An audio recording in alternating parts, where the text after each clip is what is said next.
रामपुर विधानसभा seat पर हुए उपचुनाव के लिए वोटों की गिनती अब पूरी हो चुकी है। ये आजम खान के गढ़ कहे जाने वाले रामपुर में बीजेपी ने समाजवादी पार्टी को 33,000 से ज्यादा वोटों से हरा दिया। बीजेपी ने आकाश सक्सेना को अपना उम्मीदवार बनाया था, तो वहीं सपा ने आसिम राजा को अपना टिकट दिया।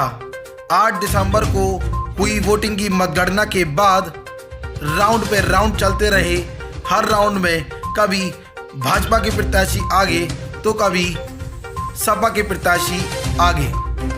देखा जाए तो धीरे धीरे आसिम राजा ने शानदार वापसी की, तो वहीं धीरे धीरे बीजेपी कैंडिडेट ने शानदार वापसी करते हुए बढ़त बना ली। बता दें, आजम खान की यह परंपरागत सीट कही जाती है और इसके नतीजे पर हर किसी की नज़र टिकी हुई थी। आजम खान की विधानसभा सदस्यता रद्द होने पर यहाँ विधानसभा का उपचुनाव हुआ था। ऐसे में आजम की प्रतिष्ठा से इसी से जुड़ी हुई थी, लेकिन यहाँ बीजेपी ने बड़ी जीत दर्ज कराते हुए समाजवादी पार्टी के नेता आजम खान की प्रतिष्ठा को तार तार कर दिया और इसके साथ ही भाजपा के प्रत्याशी आकाश सक्सेना ने आजम खान के गढ़ कहे जाने वाले रामपुर को तोड़ दिया। तो वहीं ये आजम खान के लिए एक बहुत बड़ा झटका भी है। इसके साथ ही मतगणना पूरी होने के बाद सपा प्रत्याशी आसिम राजा ने एक बार फिर रामपुर पुलिस पर गंभीर आरोप लगाते हुए क्या कुछ कहा। उसके साथ ही वहीं दूसरी ओर अगर देखा जाए तो भाजपा के प्रत्याशी व मौजूदा विधायक आकाश सक्सेना ने क्या कुछ कहा रामपुर के मुसलमानों के लिए व रामपुर की जनता के लिए, सुनिए।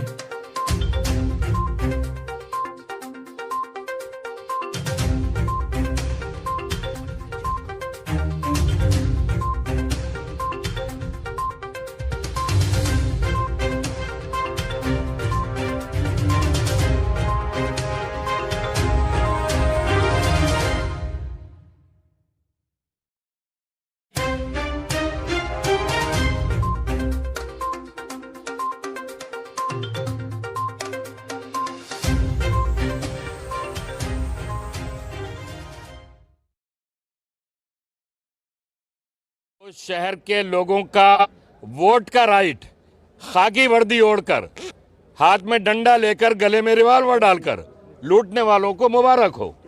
यहाँ पार्टी से मुकाबला था ही नहीं। आज़ादी के बाद से आज तक भारतीय जनता पार्टी 37 विधानसभा का चुनाव नहीं जीत सकी। समीकरण ऐसे हैं कि वो जीत भी नहीं सकती।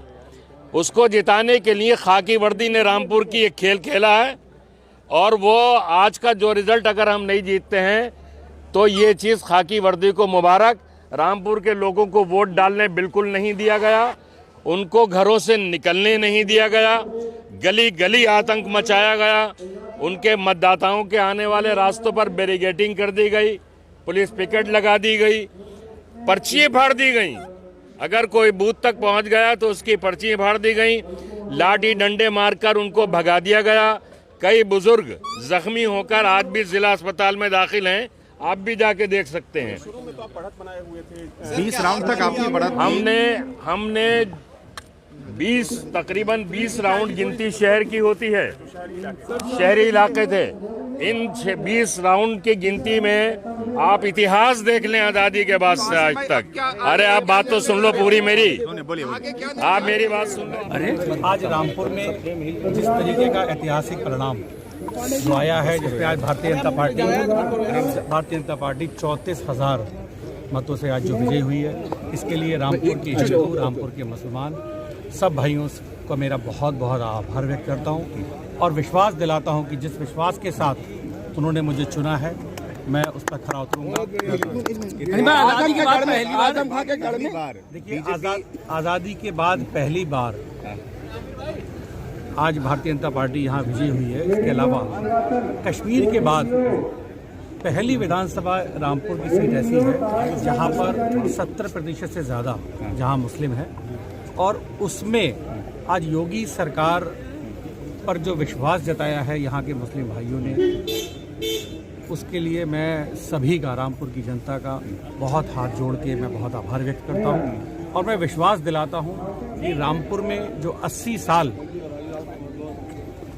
सन 80 के बाद से हिंदू और मुसलमानों के बीच में जो ये खाई पैदा की गई थी, उस खाई को मिटाने का पूरा प्रयास करूंगा और ईश्वर ने चाहा एक नए रामपुर का निर्माण करने में मैं कहा जा रहा है कि आजम खान का जो राजनीतिक करियर है खात्मे की तरफ है आज के बाद। देखिए वो चैप्टर अब क्लोज हो चुका है। अब सिर्फ यहाँ उद्योग की बात होगी, रोजगार की बात होगी और कारोबार की बात सबका होगी। साथ सबका विकास सबका विश्वास जो नारा है उसको बिल्कुल फलीभूत आप लोग- उसी नारे पर यहाँ हमेशा से चले हैं और उसी नारे पर ही चले। चलिए रामपुर में कमल खिलाए तो रामपुर वासियों को क्या तोहफा देंगे? सबसे मैंने आपसे कहा ना, जिस नारे के साथ हम यहाँ उतरे थे मैदान में, रामपुर में वापस उसको उद्योग नगरी का दर्जा दिलवाएंगे। बढ़िया।